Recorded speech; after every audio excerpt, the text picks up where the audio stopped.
सौतीन मती पियावा के मरले काटनियन गड़े मोर जवानी हो बिरहा के याद जसे जसे ले नगिनिया सेज बना फेरी कर बटी हो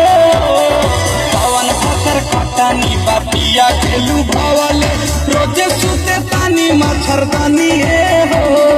भवानी हो रूप में बापिया खेलू भवले रोजे सुते तानी मच्छरदानी हो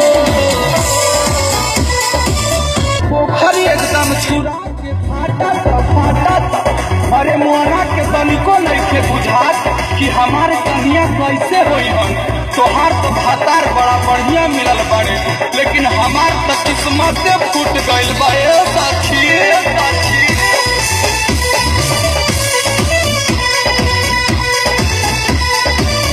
आगे सब के सजनमा से दिया भर भर करे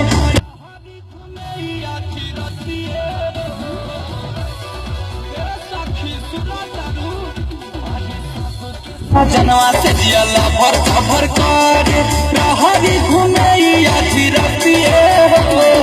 दारू के चिखाना में पोटारा मछरिया बासिन बिचुलिया पर खेले नजरिया फुसुर फुसुर करे खूबे बतिए गवाने हो चुकवा कैले साटेली गुजरिया भइल बा जवानिया के घतिए बजर करो ठनका गिरो करा जवानी करे नहीं खरा मोर पलनी